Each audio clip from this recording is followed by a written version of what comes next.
I'm sure we all recognize this man, this laughing ghost from the past. This is Donald Rumsfeld, and the sort of subtitle of this talk, if there is one, is "How do we discover unknown unknowns?" And it was Rumsfeld who famously made this idea popular in his February 12, 2002 Pentagon briefing. The notion that, the report that just because something hasn't happened yet doesn't mean it isn't going to happen. So there are known knowns, things we know we know. We also know there are known unknowns. That is to say, we know there are some things we do not know. But there are also unknown unknowns, the ones we don't know we don't know. And if one looks throughout the history of our country and other free countries, it is the latter category that tend to be the difficult ones. To say this is an understatement at the time is an understatement in itself. There's also a fourth category, which he did not name, which I think is also pursuant to discussion, and particularly bedevils any organization, which is the unknown known. The things that we don't know, we know. And that is sort of the whole what knowledge management has been trying to crack for 20 years. And we'll get into some of that. But it's this question of unknown unknowns. How do we find the things that we don't know we're looking for? How do we search for things we don't know we're going to find, and we don't know the combination of people and resources that can help us find it? And this to me is important because, whenever we talk about innovation or ideas, the real game changers, the real high-value ideas are the ones that we are not searching for. Those are the ones that change our perceptions and change paradigms. Stu had a whole interesting experiment where between 1997 and 2012, I believe, 15 years, every lab, hundreds of labs in the entire complex, were picked up and moved at random because of asbestos removal. And so with very little warning and no control over where you would be going, your lab would be taken from its whole cluster of collaborators and dropped elsewhere at random in this campus. And an MIT professor named Christian Catalini went back and sourced all 55,000 papers that were written during that 15-year period and sat down with maps and interviews and figured out the location of every single lab to its collaborators in that time. And what he found is that rather than massively disrupting their research once these labs were moved, he found that each lab was 3 to 5 times more likely to do cross-disciplinary research with its new neighbors. It published 3 to 5 times as many papers in that span as it had previously, and they were more likely to be widely cited. They were producing better, more influential work. And to me, the interesting takeaway from this is that the administrators of JSU and we in general have no idea how to actually organize knowledge research. It turned out that randomness was actually the best strategy for increasing innovation for these teams.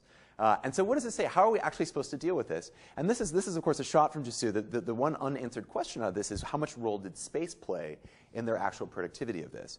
And Catalini, he basically went through raw data, so he doesn't actually know the design of the labs. But and we don't know if this beautiful innovative space, and I had some more slides, had anything to do with it. Although we do know from his research that that Allen's law and the Allen's curve still actually holds. The communication patterns between labs and their ability to collaborate was defined very, very closely by their actual proximity to each other. Once your lab was dropped next to somebody else into the complex, you suddenly started working with them. They had been there the entire time. It had been a different wing of the complex. But until you have that face-to-face encounter and that very sort of tight communication range, nothing was going to happen. And so to me, this is very telling in the sense of, A, we don't know really how to plan out these teams. B, we do know that physical proximity matters more than ever. And in fact, work by my friend Ben Weber at MIT has shown that that actual digital communication maps to the Allen's curve as well.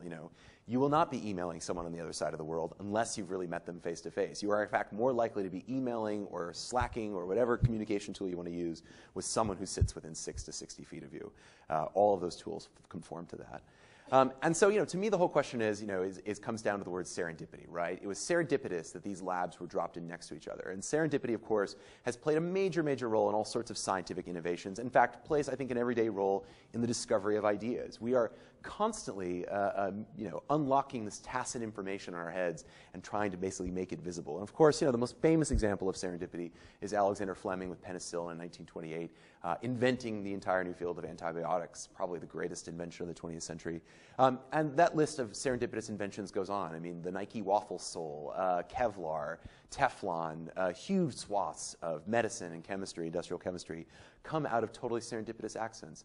My favorite is the 3 major types of artificial sweeteners all came from lab accidents where the researchers then picked up their lab bench and stuck their fingers in their mouths.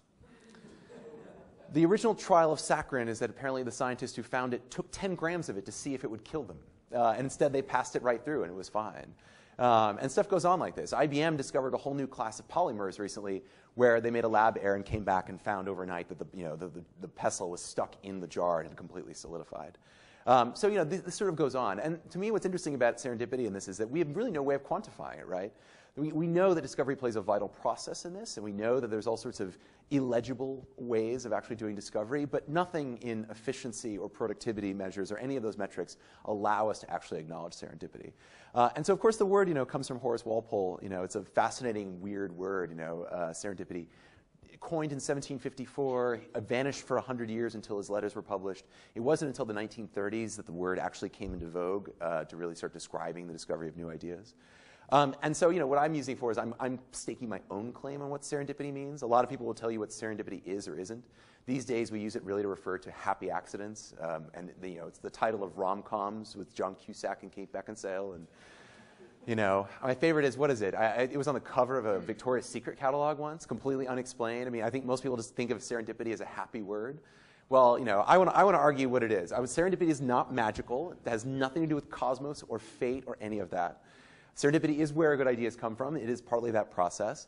I actually want to argue that that serendipity is really the sort of process through which tactile knowledge sort of fuses and produces something else. It is this tacit, I should say, this sort of tacit knowledge in our heads that's so difficult to get out. Serendipity is the process where it actually fuses together new ideas, and it is absolutely necessary. I think, and this is part of my talk here, is that we have to tend towards sort of new organizational models, new space design models, to encourage serendipity, because the formal way of designing how we work and designing organizations is producing these decreasing returns to scale.